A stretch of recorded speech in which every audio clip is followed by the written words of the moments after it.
నమస్తే అండి. అమ్మ మనసు ఛానల్కి స్వాగతం. నేను ఈ అమ్మ మనసు ఛానల్ పెట్టడానికి ముఖ్య కారణం ఏంటంటే, నేను చాలామంది చూస్తున్నానండి, మా నైబర్స్ వాళ్ళకి కానీ దగ్గరలో ఉండే తెలిసిన వాళ్ళకి కానీ చూస్తూనే ఉంటాను. ప్రతి ఒక్కరు కూడా అంటే ఈ పిల్లల పెంపకం విషయంలో చాలా చిరాకు పడిపోతుంటారండి. నాకు అర్థం కాదు ఎందుకు అంత చిరాకు అయిపోతుంటారో అని. నేను అనుకుంటూ ఉంటాను, బహుశా వీళ్ళకి అవగాహన లేకనేమో, లేదంటే చెప్పేవాళ్ళు పెద్దవాళ్ళు లేకనేమో అని అనిపిస్తూ ఉంటుంది. నాకు అనిపించింది, మా పిల్లల పెంపకం విషయంలో నేను ఎలాంటి జాగ్రత్తలు తీసుకున్నానో అది షేర్ చేయడం వలన నలుగురికి ఉపయోగపడుతుంది కదా అని ఈ అమ్మ మనసు ఛానల్ని స్టార్ట్ చేస్తున్నానండి. ఇంకా విషయానికి వస్తే, ఈ మధ్య కాలంలో అయితే ప్రతి తల్లులు కూడా చాలా బిజీగా ఉంటున్నారు కదా. ఇంతకు ముందు రోజుల్లో అంటే మొత్తం కంబైన్డ్ ఫ్యామిలీస్ ఉండేవి. అప్పుడు ఇంట్లో తాతయ్య, నానమ్మ, లేదంటే బాబాయిలు, పిన్నిలు అందరూ చూసుకునేవారు ఆ పిల్లల్ని. కానీ ఇప్పుడు ఆ ఛాన్స్ లేదండి. అందరికి కూడా సింగిల్ ఫ్యామిలీస్ అయిపోయాయి. చిన్న చిన్న ఫ్యామిలీ అందరివి సింగిల్ ఫ్యామిలీస్ అయిపోయాయి. సో ఆ పిల్లల తాలూకా ఏదైతే బాధ్యత ఉంటుందో అది మొత్తం ఆ తల్లి మీదే పడుతుంది. అందుకని తల్లిలో కొంచెం చిరాకు అనేది రావడం సహజమే. కానీ ఈ చిరాకు రాకుండా ఉండాలంటే ముందు మనం ఇంట్లో తల్లిదండ్రులు చాలా వరకు నవ్వుతూ హ్యాపీగా ప్రశాంతంగా ఇంట్లో ఎక్కువ టైం స్పెండ్ చేయాలి, అది పిల్లలతో కలిసి. ఇది చాలా ముఖ్యమండి.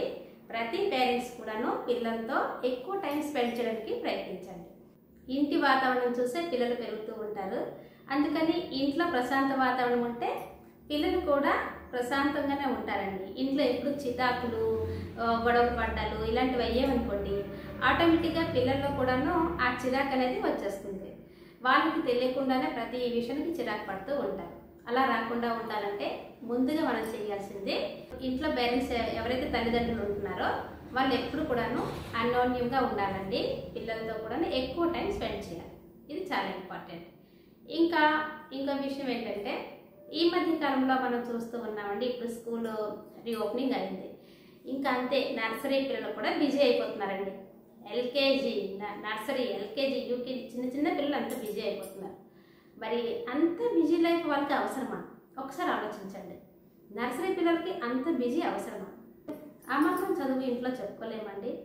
చిన్న పిల్లలు అమ్మ ఒడిలో ఉండవలసిన పిల్లలు, అమ్మ కొంగు పట్టుకుంటూ తిరగవలసిన పిల్లలు, వాళ్ళకి అంత దూరంగా పెట్టేసి వాళ్ళకి దాహం వస్తే చెప్పుకోలేరు, ఏ విషయం టాయిలెట్కి వెళ్ళాలన్నా చెప్పుకోలేరు, నిద్ర వస్తుంటే పాపం ఆపుకోలేరండి చిన్న పిల్లలు.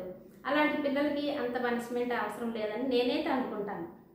అలాంటి చిన్న పిల్లలకి ఏంటంటే, ఇంటి దగ్గరే తీరిక సమయంలో అమ్మ దగ్గర ఉండి చిన్న చిన్న పదాలు నేర్పించుకుంటూ వాళ్ళకి చదువుతున్నాము అనే స్ట్రెస్ లేకుండా హ్యాపీగా ఆడుతూ పాడుతూ చదువుకోవచ్చండి. చిన్నతనంలోనే కదండి పిల్లలు మనతో ఉంటారు. ఇప్పుడు పిల్లలు పెద్దవాళ్ళు అయిపోయాక వాళ్ళు 9th 10th అయ్యేటప్పుడు కొంచెం బిజీగా ఉంటారు. తర్వాత ఆఫ్టర్ 10th క్లాస్ ఒకసారి చూడండి, కాలేజ్కి వెళ్ళిపోయిన తర్వాతను ఇంకా వాళ్ళకి మనతో టైం స్పెండ్ చేయండిరా అంటే వాళ్ళకి కుదరదమ్మా అని అంటారు. మనతో టైం స్పెండ్ చేయాలి అని మనం అనుకున్నా వాళ్ళు మనకి ఆ అవకాశం ఇవ్వరండి. ఎందుకంటే వాళ్ళు బిజీ వాళ్ళది. సో ఎప్పుడైతే మనకు ఒక అవకాశం ఉంటుందో పిల్లలు మనతో టైం స్పెండ్ చేయడానికి ఉండే ఈ చిన్నప్పుడు ఈ బాల్యం అనేది ఉంటుంది కదా, ఈ టైంని మనం వేస్ట్ చేసుకోకూడదు. ఇది చాలా చాలా ఇంపార్టెంట్ అండి. చాలా హ్యాపీనెస్ ఇచ్చే టైం ఇది. పిల్లలతో ఈ అనుభవం అనేది మనకి ఆనందంగా ఉంటుంది, పిల్లలకు కూడా ఆనందంగా ఉంటుంది. రేపు పొద్దున్న వాళ్ళు పెద్ద అయ్యాక, చిన్నప్పుడు మా ఇంట్లో అమ్మ ఇలా చెప్పేది, ఇలా చేసేది, నాకు ఇలా చదివించేది అనే ఒక తీపి జ్ఞాపకం వాళ్ళకు ఉండాలి కదండి. మరి అలాంటి తీపి జ్ఞాపకాలు లేకుండా మనం పెంచేస్తుంటే ఎలా ఉంటుంది చెప్పండి. అలాగే పిల్లలతో ఎప్పుడైతే మనం ఎక్కువ టైం స్పెండ్ చేస్తామో, పిల్లలతో ఎప్పుడైతే మనం ఆడుతూ నవ్వుతూ వాళ్ళకి చిన్న చిన్న కథల్లాగా చిన్న చిన్న మాటలు నేర్పిస్తూ వాళ్ళతో ఎక్కువగా మనం కలివిడిగా ఉండడం వలన వాళ్ళు తప్పకుండా మన మాట వింటారండి. వాళ్ళకి తినిపించే టైంలో కానీ, లేదా పడుకోబెట్టించే టైంలో కానీ, చదివించే టైంలో కానీ వాళ్ళు ఇష్టంగా చేస్తారండి. అదే మనం గసులుకుంటూ చిరాగ్గా చేసామంటే వాళ్ళు మనకంటే రెట్టింపు చిరాకు పడతారు. అది మాత్రం తెలుసుకోవాలి ప్రతి ఒక్కరు. అది తప్పకుండా ప్రతి ఒక్కరు తెలుసుకోవాలి. పిల్లలు మనల్ని చూసి పెరుగుతూ ఉంటారు కదా. మన వాతావరణం, మన ఇంటి వాతావరణం చూసే వాళ్ళు పెరుగుతూ ఉంటారు. తర్వాత సొసైటీలోకి వెళ్తారు. ముందు ఇంటి దగ్గర నేర్చుకుంటారు కదండి, తర్వాత స్కూలు, అలాగే ఈ సమాజాన్ని చూసి అన్నీ నేర్చుకుంటారు. మరి ముందు మన ఇంటి వాతావరణమే వాళ్ళకి ప్రశాంతంగా అందించడం ప్రతి తల్లిదండ్రుల యొక్క బాధ్యత. మరి మీరేమంటారు?